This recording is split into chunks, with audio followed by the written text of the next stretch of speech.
remember when it started. The woman next door was strangled to death in her bed, with no sign of forced entry. Although her window was open, she lived on the 5th floor without a fire escape. The killer was never found, and the apartment remained vacant. Some time after she died, I started having night terrors. I would awaken suddenly, gasping for air. One night, I opened my window and stuck my head out to take some deep breaths. That's when I first noticed him. A man was standing in the window of an apartment across the street. It was the only one with the lights on, and his body was just like a silhouette. I couldn't really make it out at first, but he seemed to be stretching his arms toward the window. The next night, I awoke again in a panic. This time, it really felt like someone was choking me, but there was no one there. I assumed the incident with the woman next door was just making me paranoid. For the first time in my life, I was a little scared to be alone. As I opened the window for some fresh air, I noticed him again. Just as the night before, there was one apartment across the street with a light on, and a man standing in the window with his arms outstretched. Is that all this guy does? I muttered to myself. Maybe he's not right in the head. I had an eerie feeling that he was looking right at me, but it was hard to see. I closed the window, pulled the shades, and went back to bed.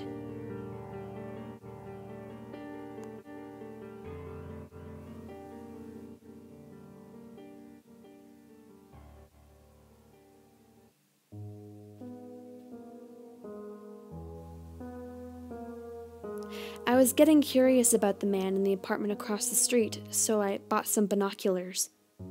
During the day, I watched his window to see if there was anything strange going on. There was no activity, not even any furniture that was visible from the window. Had he moved out since last night? I watched until the sun went down, but no light in the apartment ever came on.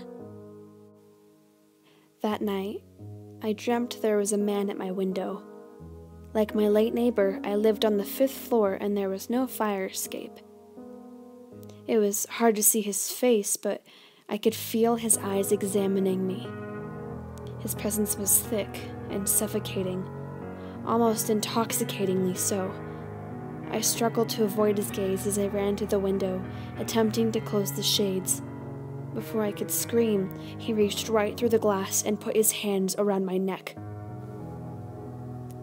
I awoke terrified and convulsing. The window was open, though I had closed it earlier. Coughing and wheezing, I stuck my head out and took in the night air.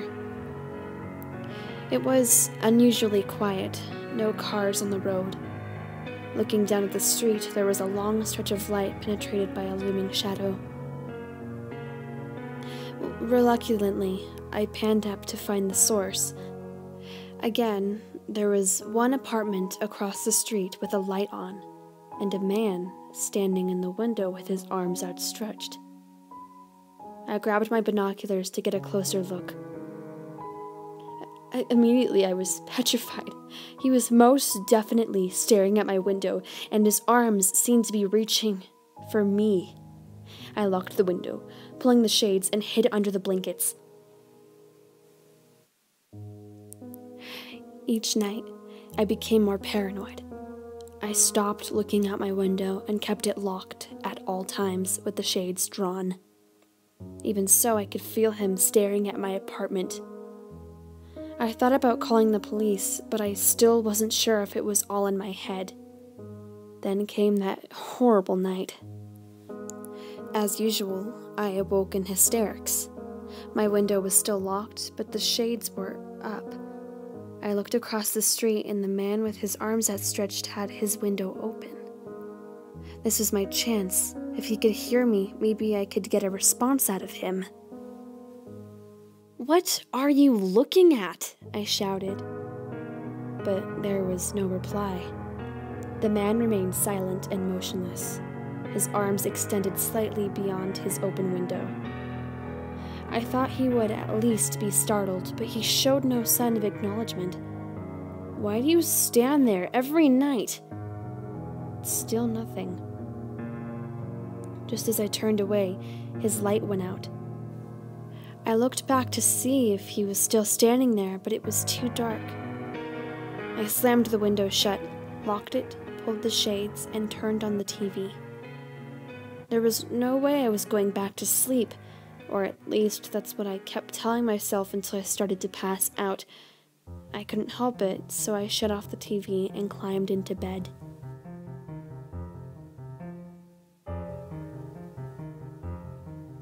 Later that evening, I had another night terror, feeling like I was being strangled.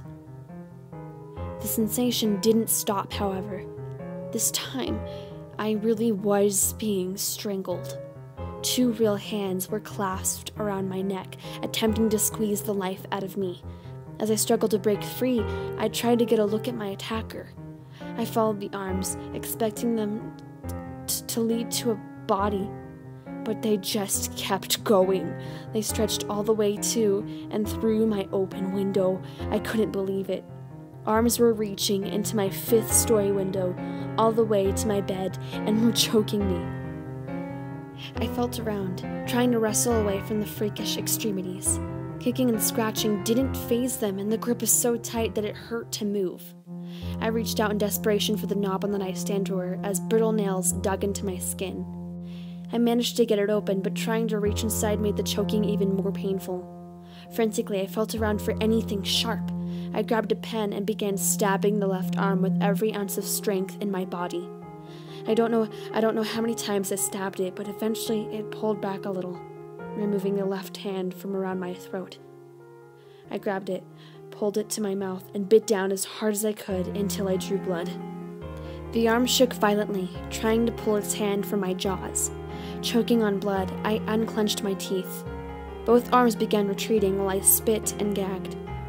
I stumbled to the window, hoping to slam it down on them, but I just grazed the fingertips. I watched in horror as the arms, which had stretched all the way across the street, retracted back to their source.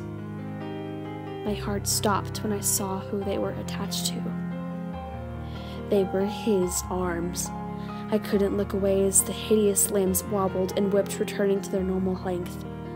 He put them down on his sides, and the light went out. This time, I didn't just lock the window. I moved the bookcase in front of it. I sat on the floor, shaking, trying to get my thoughts together. What was I going to tell the police? A man reached into my window from across the street and tried to strangle me? They'd surely think it was a prank call, but I needed someone to check out that apartment or I would never be able to sleep again. I decided to make a quick, anonymous call about a domestic disturbance. Eventually, 2 officers pulled up to the building across the street. They went inside, and a light soon came on in the window. I waited for something to happen, hoping I didn't just send 2 unwary men to their deaths. After mere minutes, the light went out, and the officers returned to their vehicle. Their voices just managed to carry up to my window, and I heard them say what I was hoping they wouldn't. Nobody lived there.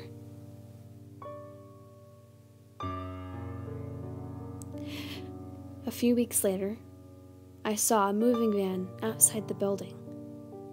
Someone was moving into that apartment. I was relieved, though my night terrors had already stopped. One night, I couldn't sleep, so I turned on a light and looked outside. I noticed someone across the street looking out their window. For some reason, I felt compelled to reach for them. I'm still trying.